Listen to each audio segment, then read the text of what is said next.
Voilà longtemps déjà que l'homme réparé n'est que l'antichambre de l'homme augmenté. C'est ce que montre l'essor insoupçonné des recherches sur la stimulation magnétique cérébrale transcrânienne, initialement destinée à favoriser la récupération de certaines fonctions cognitives de sujets cérébraux lésés, par exemple par accident vasculaire cérébral. Ces techniques visent manifestement à s'infiltrer dans les apprentissages humains pour en accroître la rapidité, l'efficacité, la consolidation. Pour être opérationnelle, la stimulation cérébrale se doit d'être conviviale. Les électrodes sont posées sur le cuir chevelu. La stimulation utilisée n'est pas magnétique, mais électrique, sous forme de courant continu. Le prérequis scientifique consiste à repérer sur des sujets aguerris les modulations de l'activité électrique cérébrale induites par le déploiement de savoir-faire spécifiques, puis de tenter de les reproduire par des stimulations transcrâniennes sur des sujets en cours d'apprentissage. Il faut dire que depuis la fin de la dernière décennie, des travaux successifs avaient montré que des protocoles de stimulation pouvaient améliorer la mémoire de travail, très liée à l'attention, mais améliorer aussi l'acquisition du langage et de certaines habiletés motrices. En 2016, une importante publication avait relaté les résultats de la stimulation sur la modulation de l'activité neuronale et sur l'apprentissage par 32 sujets des procédures d'atterrissage d'un avion par un simulateur de vol.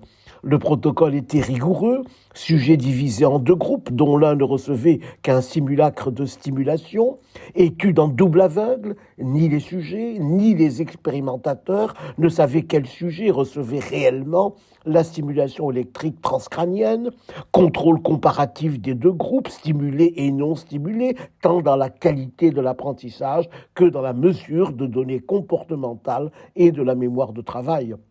Les performances du groupe stimulé furent statistiquement meilleures que celles du groupe non stimulé. La preuve de la modulation de l'activité électrique cérébrale fut apportée par l'électroencéphalographie quantifiée, sous-tendant des modifications hémodynamiques du cerveau objectivées par l'imagerie fonctionnelle spectroscopique. Comme on le voit, il ne s'agit pas de télécharger le contenu du cerveau de pilotes chevronnés sur de jeunes pilotes, mais de repérer les modifications électriques, donc métaboliques, du cerveau de ces pilotes chevronnés pour les reproduire grâce à des protocoles de stimulation sur des pilotes en formation. Il avait été annoncé que 2019 serait une année charnière pour la croissance, voire la généralisation de ces techniques. Il faut faire se méfier des prophéties que des événements inattendus peuvent mettre à bas, comme le fit la pandémie qui occupa tous les esprits ces dernières années.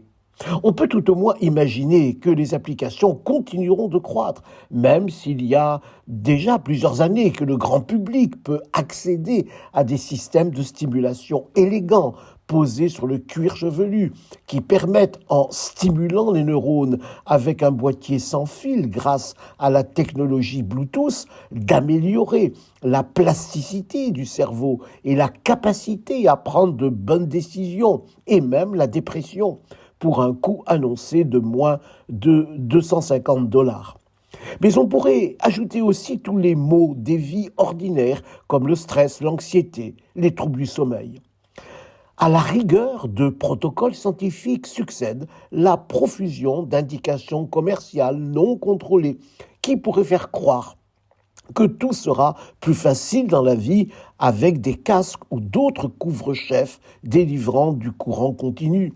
La réalité scientifique a-t-elle pour vocation de susciter des illusions qui, sous couvert de promesses visant au-delà des performances cognitives, des ressentis comme le sommeil, l'anxiété, infusent la conviction que le bonheur sera demain à portée de stimulation sans avoir besoin de penser les joies, les peines, les aléas, les impasses, les espérances qui, pour soi et pour les autres, tissent la quête du sens de l'existence humaine.